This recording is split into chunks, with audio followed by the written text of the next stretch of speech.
आसाम के लोगों से आम आदमी पार्टी को हमेशा बहुत प्यार मिला है।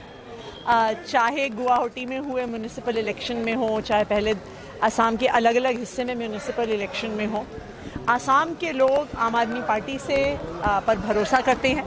और इस बार यहाँ पे हम 2 लोकसभा सीट्स लड़ रहे हैं और मुझे पूरा भरोसा है कि जिस तरह म्यूनिसिपल इलेक्शंस में भी आसाम के लोगों ने हमें अपना प्यार दिया, अपना आशीर्वाद दिया, उसी तरह से आने वाले समय में अच्छे स्कूल्स के लिए, अच्छे हॉस्पिटल्स के लिए, चाय बागानों के लोगों के लिए ज़्यादा अधिकार के लिए आसाम के लोग आम आदमी पार्टी को वोट देंगे। हाँ, ये थोड़ा दुख की बात है। ये दुख की बात है कि जब देश भर में अलायंस हो गया ऑपोजिशन पार्टीज़ में, तो आसाम में भी होता तो अच्छा रहता। और लेकिन फिर भी मुझे पूरा भरोसा है कि जिस मजबूती से हमारे दोनों लोकसभा के कैंडिडेट्स अपना चुनाव लड़ रहे हैं, इस बार आसाम में लोकसभा के चुनाव में आम आदमी पार्टी का खाता ज़रूर खुलेगा। मेरे हिसाब से 3 या 4 महत्वपूर्ण मुद्दे हैं। सबसे पहली बात, जो आम आदमी पार्टी का हमेशा से ही सबसे बड़ा पॉलिटिकल एजेंडा रहा है, वो हाई क्वालिटी स्कूल्स का रहा है। आप आसाम में देखिए, पिछले कुछ सालों में 8,000 से ज़्यादा स्कूल बंद हो गए हैं। कहते हैं कि सरकारी स्कूल में बच्चे नहीं आते। क्यों नहीं आते सरकारी स्कूल में बच्चे? इसलिए नहीं आते हैं क्योंकि सरकारी स्कूलों का इतना बुरा हाल है। आप अस्पतालों में जाइए, आप हेल्थ सेंटर्स में जाइए, वहाँ पे दवाइयाँ नहीं हैं, डॉक्टर नहीं है, वहाँ पे हाल ठीक नहीं।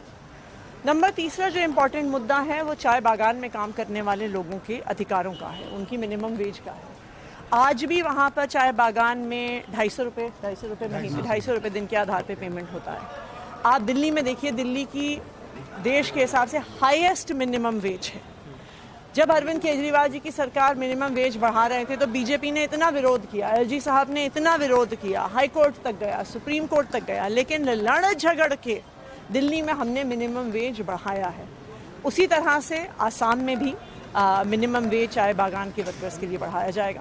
और चौथा, जो एक बहुत महत्वपूर्ण एजेंडा है आसाम के लिए, आम आदमी पार्टी CAA का पुरजोर विरोध करती है।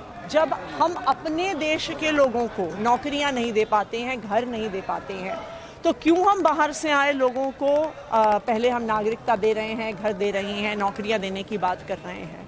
हमारे कल्चर का क्या होगा, हमारी भाषा का क्या होगा? तो ये हमारे इम्पॉर्टेंट मुद्दे रहेंगे आने वाले चुनाव में। और मुझे उम्मीद भी है, मुझे भरोसा भी है कि आसाम के लोग, डिब्रूगढ़ के लोग, सोनितपुर के लोग आम आदमी पार्टी पे अपना भरोसा बनाएं। चुनाव से पहले जो स्कीम लॉन्च होती है, हमारे देश के हर वोटर को उसकी सच्चाई पता होती है कि आज चुनाव से 2 दिन पहले, 4 दिन पहले, 5 दिन पहले हेमंत बिस्वा शर्मा जी की सरकार आज तो आई नहीं है। अगर उन्हें वास्तविक तौर पे महिलाओं के लिए काम करना होता, गरीबों के लिए काम करना होता, तो उन्हें चुनाव का इंतजार करने की क्या ज़रूरत थी? वो पहले ही कर सकते थे। एक चुनी हुई सरकार में पार्टी स्कीम के आधार पे वोट मांग रही है, नई स्कीम के आधार पे वोट मांग रही है, इसका मतलब ही है कि उन्होंने कोई काम नहीं किया है। अगर उन्होंने काम किया होता तो अपने काम के आधार पे वोट मांगते। जैसे अरविंद केजरीवाल दिल्ली में जाके अपने काम के आधार पर वोट मांग रहे हैं, हेमंत बिस्वा शर्मा जी भी मांगते।